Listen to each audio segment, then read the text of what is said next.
Welcome to Through the Eyes of Survivors. This is a podcast where we amplify the voices of those who've been silenced, whether survivors or those lost to domestic violence.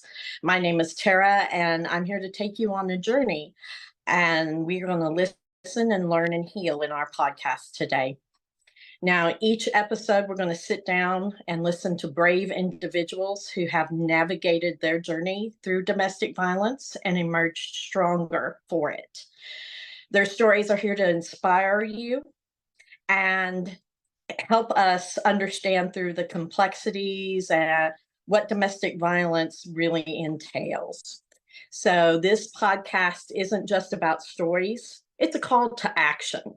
By leading, us down a path and a narrative where you lend your ears, we can contribute to a world where we can become more compassionate and more informed about this issue. I'm Tara Woodley, your host on this journey, and this is Through the Eyes of Survivors.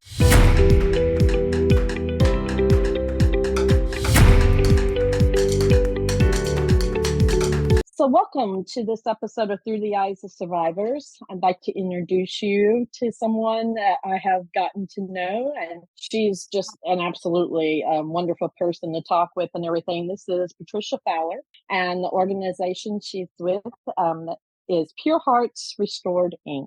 And so we welcome you, Patricia. I'm glad to see you. Thank you for having me. It has. Glad to be here. Absolutely.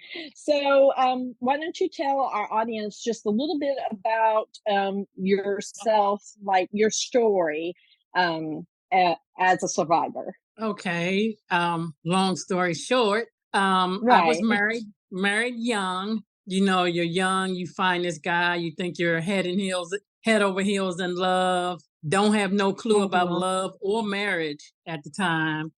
We had 3 kids together, and after the first kid, we were together 10 years total, but the abuse was like 8 years. So after the first kid, that's when the abuse started. I stayed. I didn't know anything about domestic violence at the time. I knew it wasn't right, and I didn't like it, but I had went to his mom on one occasion when I had a black eye. She was like, well, that's your husband, honey. So basically, I thought that this was something that happened in marriages, and that's one of the reasons I stayed so long. But I also wanted my kids to be with their father. Although if he was in West Africa, he would still be their father. But I didn't understand the concept of that back then. So after years of going through that, hiding, my voice being silent, just being depressed, losing weight, looking sickly, and my kids seeing things. And then when I noticed we have 3 sons, but my oldest son was a twin, and one of the twins died during pregnancy. So my oldest son was, I would say, not a rough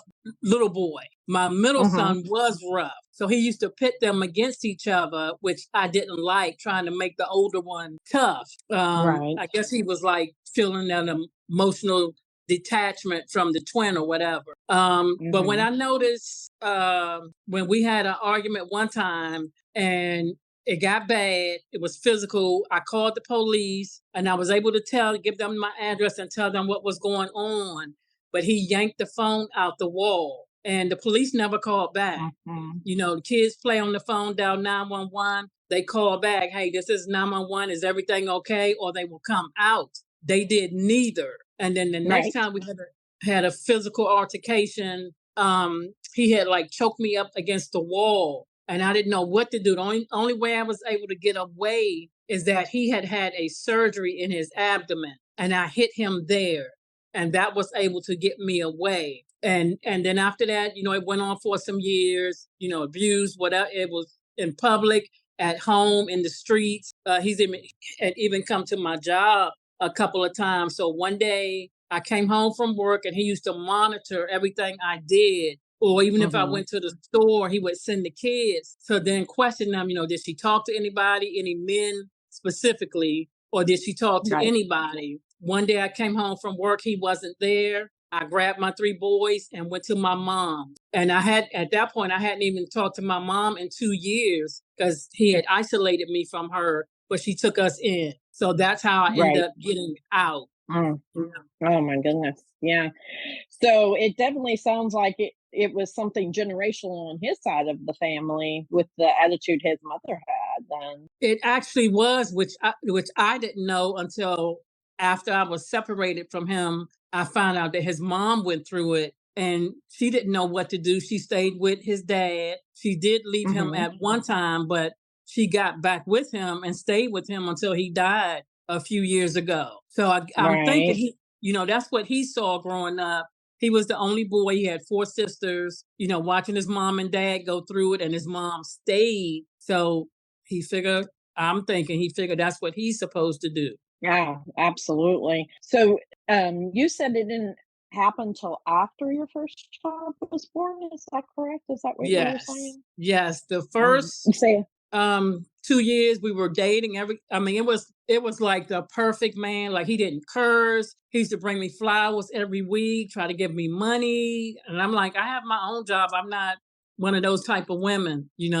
And then after that first child, our first child was born in January. So maybe, yeah, it was probably like 6 months after that it started. Just the way he talked to mhm. me, then started getting loud, yelling, calling me out my name, a little push or shove here, there. Then it just would, get out of hand. Absolutely, I feel you because my story is very similar too. I mean, Mm, that the young man I was dating and we got married, and I did not even see it coming. And then 6 months after, it's about 6 months, yeah, 7 months after I'd mm, had our oldest daughter, the first incident happened as well. And it was mm. very blindsiding to me because I was like, who is this person? I don't even know Right. you. Yeah. Total different person, total. But Mhm, but I say what I know now, hindsight in 2020, and mhm. and I saw things, but I Right. didn't know what it was then, and then I Mhm. ignored. So Right. that's why I wrote my last book. My latest book I wrote, Turning a Blind Eye to the Red Flags, was based off of the things I saw that I ignored. That was like, hey, you see that, Mhm. Mm-mm. Oh, yeah. Oh, yeah.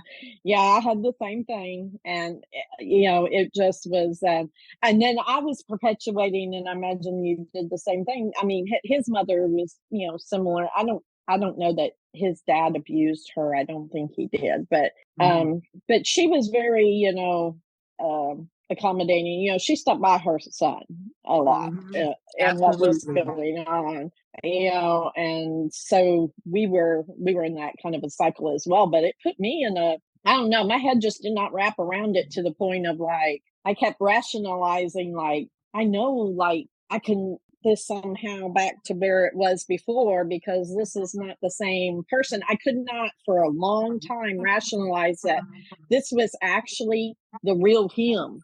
Yeah, What I was seeing, this was the real him, not what I had seen before. right. And for So, me, this was my first marriage, but it was his second marriage. See, that mm, shows I didn't know much about him because his first marriage was rocky like that. Had I known that would have been a flag to me, but I didn't know mhm. that until after the fact. Right, absolutely. So he pitted the children even, like, against Yeah, each other? yeah, against each other. He used to make them fight each other to try to make our older son tougher. That's what he said he was doing. But of course Mm. that didn't work. Yeah. He had to deal with whatever feelings he was going through. Right, I mean, he right. eventually grew out of it, but you just don't you teach them to team up against whoever comes against one or the other, not to Mhm. go against each other. They're supposed to take up for one another, but he was teaching them the opposite. Oh, man. That's mm. I can't imagine having young men and that happening, um, because that's the last thing as a mother you want is young men to grow up Right. to hurt women, let alone each other, and that's the cycle he was perpetuating there. Exactly. So, oh my goodness. So the incident you talked about, where you had to hit him to break free from him and get away, was that the final straw for you? Is that what made you decide you had to get out, or was it something else?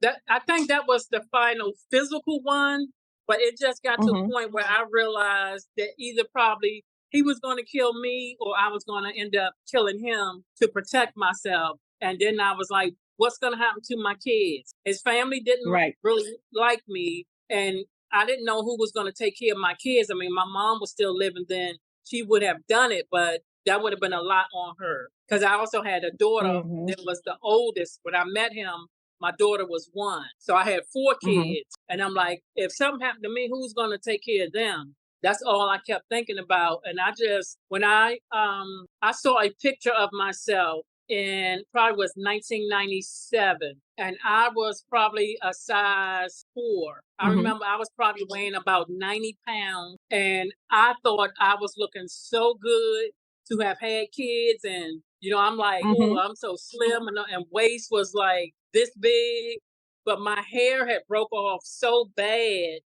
People Mm. thought I had cut my hair that way, and then my skin had broke out so bad, and I didn't realize that until I saw a picture of myself to realize how of a Right. deep depression I was in. And at that point, I said, no, something's got to give. And that's when that day I came home and he wasn't there. I just left. And even at that point, Mhm. I still couldn't tell him it's over, I'm done, and all that. I just told him, which didn't make sense to me or him if he was really thinking, that I was going to find us a new place. We already had a place. There Oh. was no reason for us to do that. So I did that, and probably about a month after that, he came to my mom's house to see the kids, and that's when I told him. And that's when I Right. told him. Then of course he came back. He didn't was like to tell me he wasn't going to pay no child support and all that. And at that point I really didn't care. But the court made him do it. I wasn't going to pursue it. The court made him do it. Right.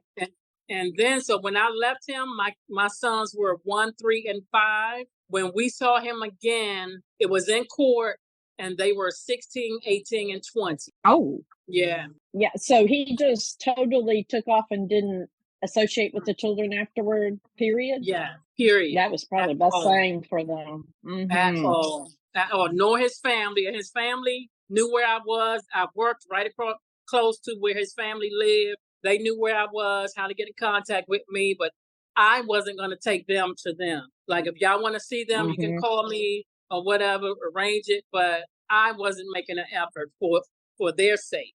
So no, it was no contact for all of those years. No, one of those situations that just shows how narcissistic he really was. Because if he couldn't have you and control you in this relationship, then he didn't wanna have anything to do with the children, it Right. sounds like. Right. Mm. Yeah. Now, how are your kids doing? How did they take that? The older one, because they were really, really, I mean, really close, he took it the hardest. The other two, they Mhm. really didn't take it too much. My younger son, the only way I knew it bothered him was one day in school, they had to write a letter to somebody important. And he wrote Mhm. a letter to his dad. And I guess the teacher asked for his address, and he didn't have an address. And the teacher called me. Right. So that's the only way I knew my younger son was dealing with it like in a negative kind of way of missing his dad. My older son, he took it hard to the point he and I like couldn't even get along because he blamed me for his dad not being around. And it wasn't until he was old enough where I could sit him down, explain to him, show him court papers, and say, look, this is why your dad is not around.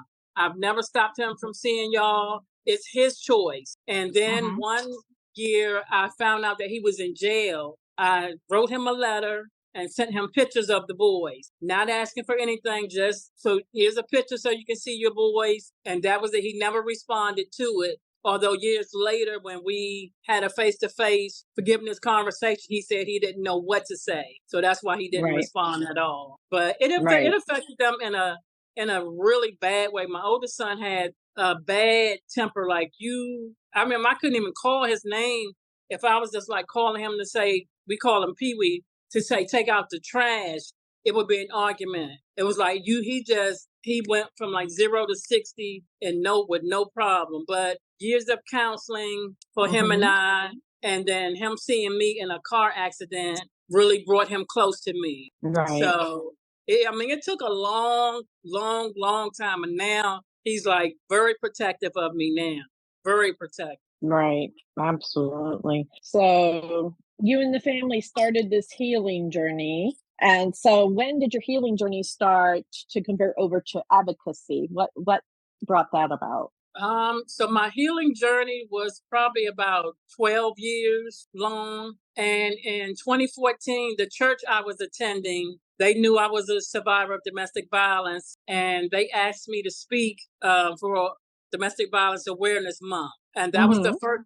first time I had ever openly spoke, excuse me, about what I had been through. And from that moment, the response that I got from some of the people that were in the service that day coming to me, sharing with me, telling me what they went through, and they was glad that I said something, so that made them Mhm. feel like they could say something. That started my journey, and I felt like I am obligated to talk about it, to share my story, to try to help as many people as I can be aware of what domestic violence is and what it isn't. Because so many people just Mhm. think it's physical part. And I say it's so many umbrellas under that hat of domestic Right. violence. And I just made a vow to do that.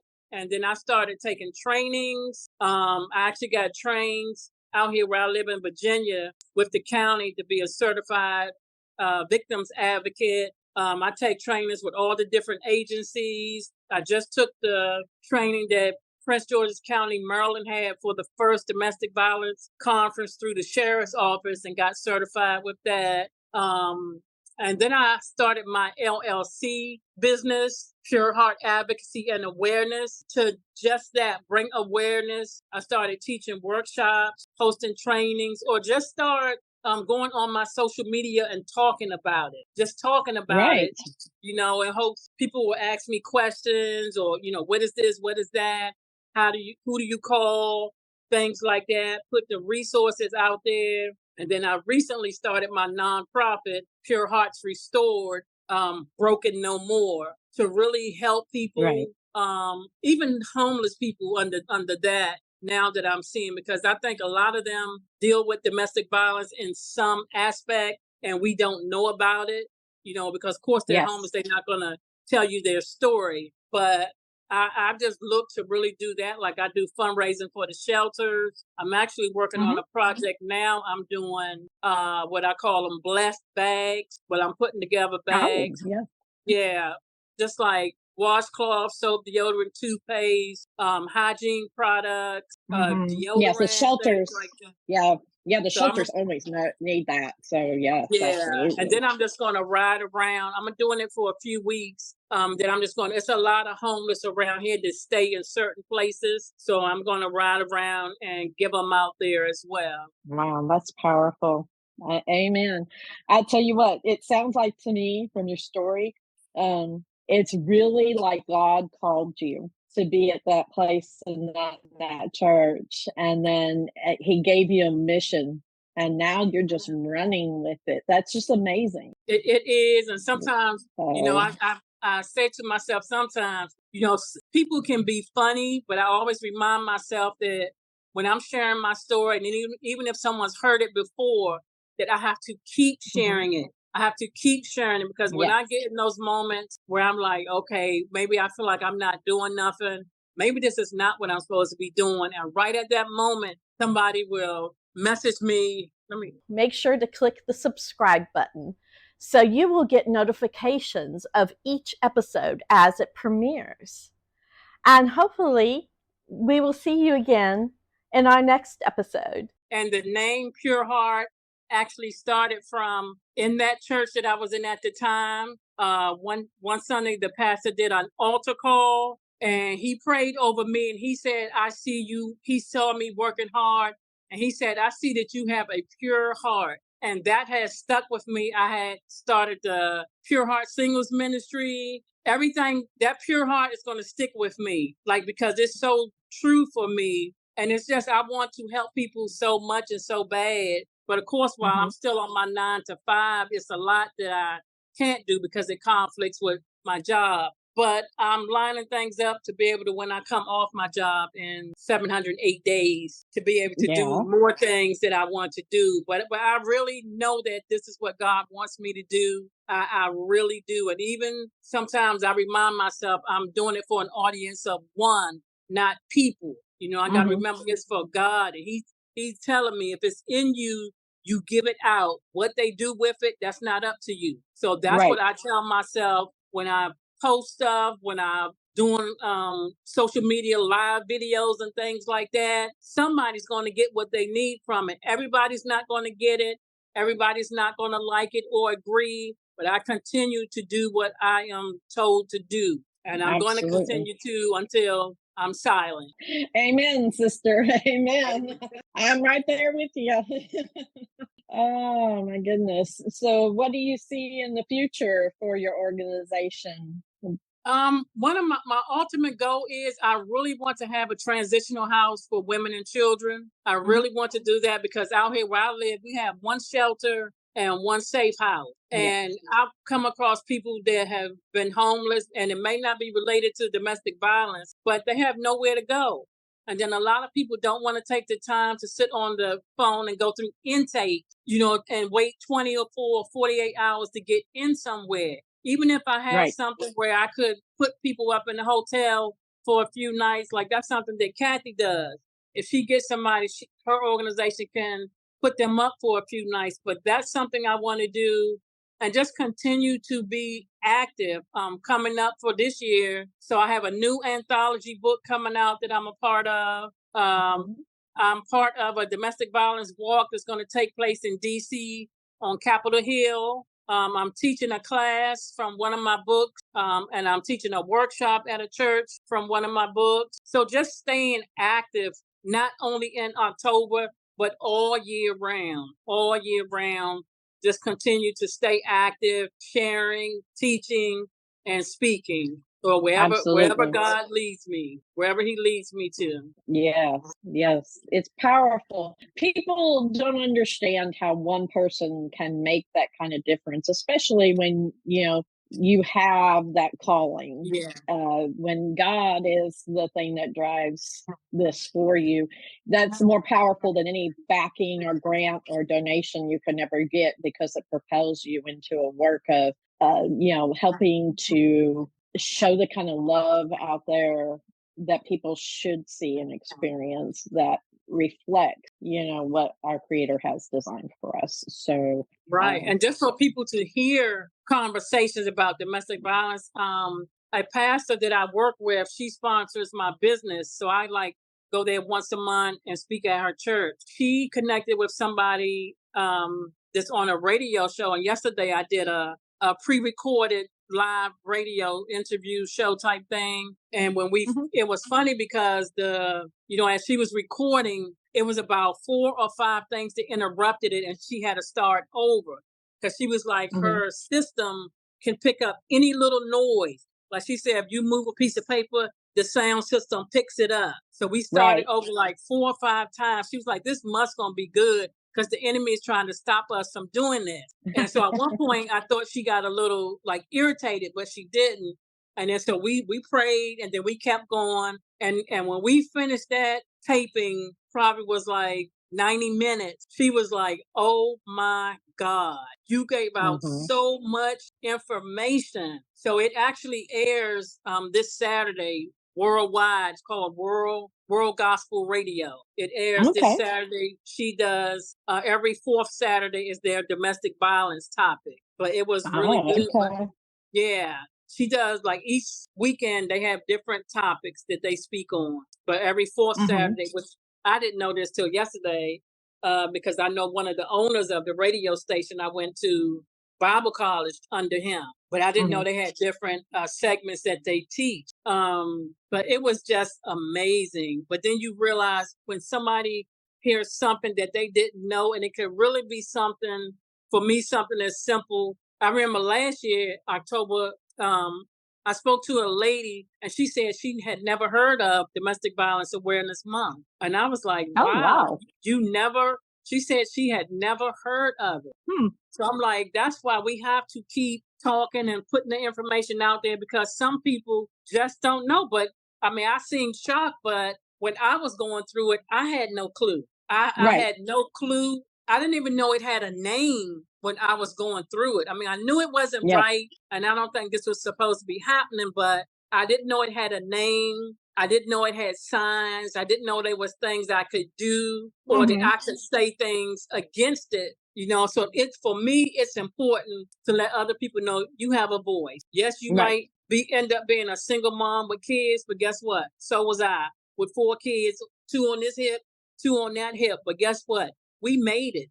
We made it. It's That's right. not easy by far, but you can do it. And there are Hmm. people out there that will help you. That's one of the reasons people don't share and go to people for help because they really believe there's nobody out there that would help them. You don't Yeah. understand. You don't know what I'm dealing with. And then you get the ones that Hmm. just, oh, girl, just leave him. Just leave him. I wouldn't, don't say that because you don't know what you would do if you were in that Right. situation because it can happen Hmm. to anybody, rich, poor, old, young, fat, skinny. It doesn't matter.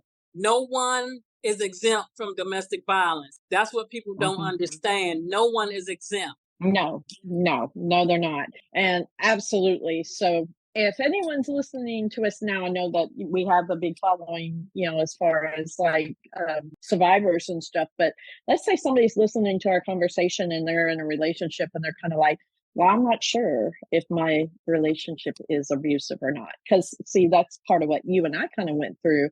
What would you Right. tell someone saying that, looking back from your experience?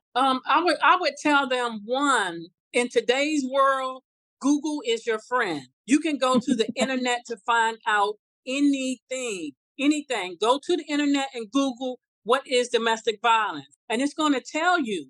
It's not going to say it's just fighting. It's going to tell Hmm. you verbal, mental, emotional, physical, psychological, financial, spiritual. It's going to tell you all that. But even Hmm. in that, once you get that information, then you have to decide, I am being abused. I am in a domestic violence relationship. What do I do now? And Right. Google will tell you that also. It will tell you what to do. So then you Hmm. plan to make your escape. You got a plan. I'm not going to stay in this relationship like this.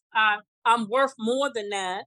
You have women as Hmm. women. We have to know our worth. We have to know that God did not create us to be punched upside our heads, burnt, shot, any of those things. So we Hmm. have to say, okay, now I need to make arrangements to get myself away from here. And of course, it may not happen overnight. Some Right. people get that option with mine getting out. I had that one moment that day and I left with nothing. I left the whole entire apartment there and just left.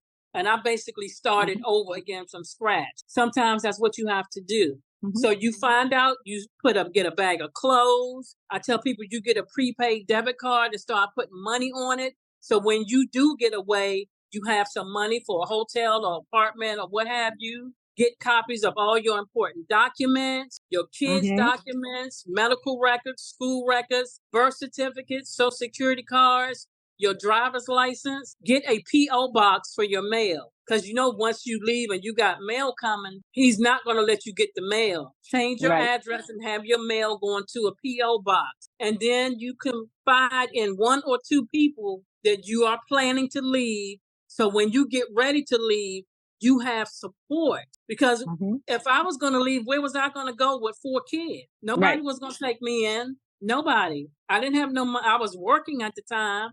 I always worked, but I didn't have money to stay in a hotel or none of that. So I Hmm. kind of figured, I have to stay here, even though his money wasn't helping the household. It was my money. But you have to set yourself a plan so you can plan to get away from there once you realize I am in a domestic violence relationship. And because so many people say when your mate is treating you a certain way, verbally cursing you out, calling you out your name, and they're like, oh, that's just how he is. No, that's not how it's supposed to be. Hmm. That's not how it's supposed to be. Love does not do that to you. No, Love it is doesn't. patient. Love is kind. Love does not hurt. Love does not leave you bruised, as I wrote in my book. It does not. Right. So you have to figure out for yourself, do I want to do what's best for me and enjoy my life, make that plan little by little. I know it's not going to happen all in one day. Take a bag to your job and leave it there, or leave it with somebody you can trust, and then start planning to get away. Yeah. But I would also suggest that once you find out you are in an abusive relationship, and if you're being physically abused, go report it. Go report it. So many people have bruises and get beat up and don't report it, myself included, or go to the hospital and we tell them a lie. We don't tell them the truth about what happened. Therefore, there's no paper trail when it's time to go to court. Has this happened to you before, ma'am? Yes, it has. Have you told anyone? No, I haven't. Have you went to the hospital? No, I haven't. Do you have any records? No, I don't. You know, they're not going to believe you. But we have to start reporting it. We have to start making a paper trail so we can, when we backtrack, we can cover our steps.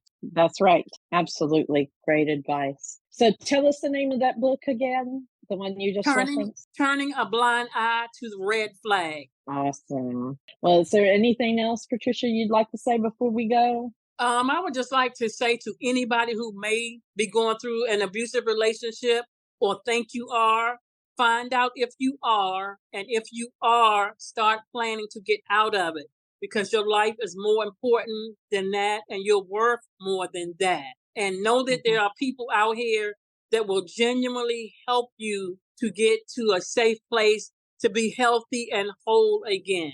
Amen. Absolutely. Well, thank you so much, Patricia, for being here and talking with me. It's good to see you.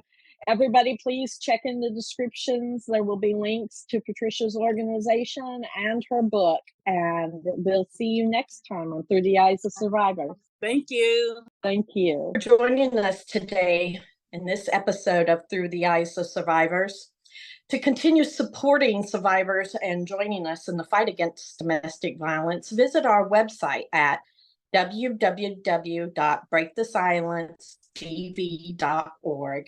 You can make a donation, look at some of our great programs, and together we can truly make a difference. If we can break our silence, so can you. So please donate and help share. Thank you.